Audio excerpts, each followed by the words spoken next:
Olá, eu sou o professor Marcos Sorrilha, seja muito bem-vindo, seja muito bem-vinda ao meu canal. Dando continuidade ao mês especial da NFL, eu já falei a respeito da importância do New York Giants para a consolidação da liga e também sobre o racismo que ronda a história do esporte. Hoje eu vou falar a respeito da influência da literatura na origem do nome do time de Baltimore. Curioso para saber como é que literatura e NFL se encontram? É claro que eu vou te contar tudo, mas enquanto você se acomoda para ouvir essa história, já deixe o seu like no vídeo e se inscreva no canal. E não se esqueça de compartilhar os nossos conteúdos com um amigo ou com uma amiga. Aliás, fica aqui já meu muito obrigado para todos aqueles que têm ajudado o canal crescer constantemente. A cidade de Baltimore tem longa tradição no esporte da bola oval. Uma das franquias mais vitoriosas da era pré-Super Bowl da NFL foi justamente o Baltimore Colts, fundado em 1953. Quem viu meu vídeo sobre o New York Giants sabe que os Colts foram os campeões da liga em 1958, naquela partida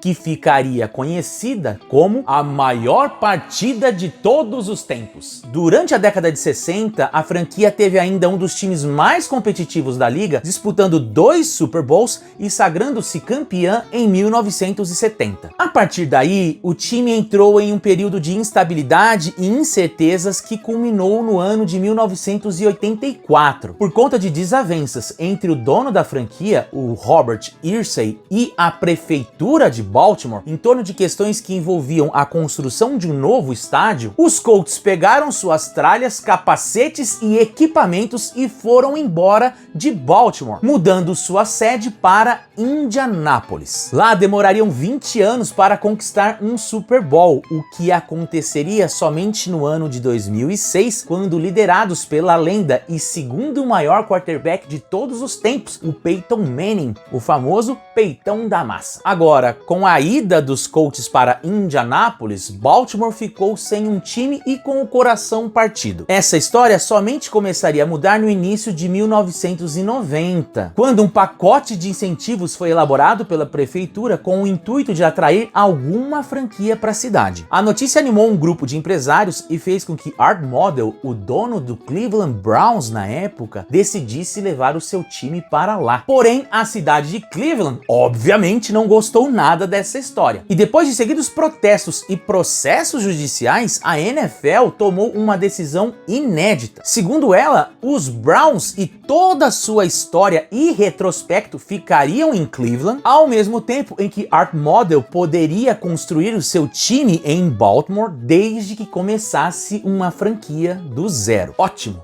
Resolvido. Em 1996, Art Modell chegaria de mala e cuia na sua nova cidade e seu primeiro desafio era o de encontrar um nome para a sua franquia. Aí, para ganhar a simpatia da galera, nada melhor do que fazer um concurso onde os cidadãos de Baltimore decidiriam qual seria, então, o nome do time. Entre as opções estava Baltimore Marauders. Outra opção era o de homenagear os pássaros da região, como fez o time de beisebol, o Baltimore Orioles, que tem esse nome por conta do famoso currupião de Baltimore. Mas não bastava ser qualquer pássaro, tinha que, ao mesmo tempo, botar medo nos adversários e ter uma conexão com a cidade. Não poderia ser uma águia ou um falcão genérico. E é justamente aí em que a literatura entra nessa história. Afinal de contas, Edgar Allan Poe, um dos poetas mais importantes dos Estados Unidos, nasceu em Boston em 1809, porém viveu boa parte de sua vida em Baltimore, até o seu falecimento em 1849, sendo também enterrado na cidade. Foi lá que, em 1845, ele escreveu a sua obra-prima e que o daria um espaço definitivo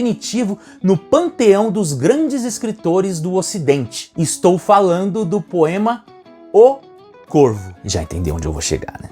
Mas calma que tem história. Abro a janela e de repente vejo tumultuosamente um nobre corvo entrar, digno de antigos dias. Não desprendeu cortesias, um minuto, um instante. Tinha o aspecto de um lorde ou de uma lady, e prompto e recto, movendo no ar as suas negras alas, Acima voa dos portais, trepa no alto da porta, em busto de Palas, trepado fica e nada mais. Desde sua publicação, o poema de 108 versos foi muito bem recebido. Porém, ficou mundialmente famoso após a morte de Poe, quando Charles Baudelaire traduziu o poema para o francês. No Brasil, o escrito ganharia uma tradução em 1883, feita por ninguém mais, ninguém menos do que Machado de Assis. Outra versão para o português viria 40 anos mais tarde e seria feita por Fernando Pessoa. A partir de então, existem milhares de referências ao poema, das mais eruditas até as mais populares, como é o caso do emblemático episódio de Os Simpsons, em que Homer, assim como o narrador da poesia, se vê assombrado pela imagem soturna do corvo. De fato, trata-se de um poema melancólico, em que o narrador é uma pessoa traumatizada pela perda de seu amor. E ao buscar na leitura um refúgio para escapar de seu desespero, é perturbado por um corvo que o espreita pela janela e depois invade o seu quarto. Sabendo que o corvo pode falar, ele faz perguntas sobre a morte de sua amada e lança outras dúvidas para as quais o pássaro tem sempre a mesma resposta: nunca mais. Essa resposta o deixa com o coração partido e o enfurece, continuando a sentir a angústia causada pela perda. No poema, o narrador não sabe se o corvo é um anjo, um demônio, um profeta ou apenas um pássaro. E no caso de ser o último, estaria ele ficando louco? E nesse diálogo, racionalidade e irracionalidade se mesclam, sendo o corvo aquele que fere o narrador no peito, sendo vítima de suas próprias perguntas. Perguntas que reforçam o sentimento de que tudo o que ele havia perdido não mais voltaria a ter.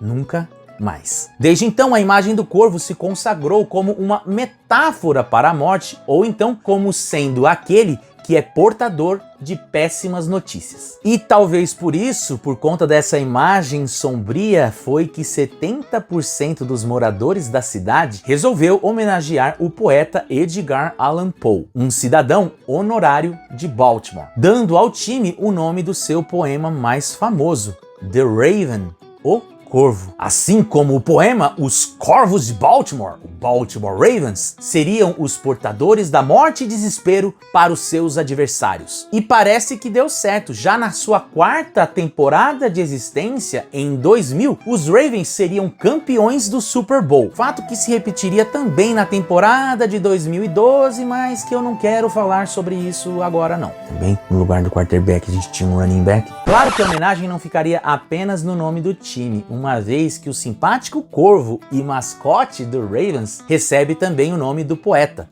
Poe. Já o Poe original, Edgar Allan Poe, não é apenas um dos autores mais importantes do romantismo norte-americano, como teve influência decisiva na criação do romance policial e nos contos de ficção científica. E aí, gostaram dessa história que mistura NFL com a poesia norte-americana? Deixem nos comentários o que vocês acharam. Semana que vem eu volto com o último episódio da série sobre história e futebol americano. Por hoje é isso, até mais e tchau, tchau!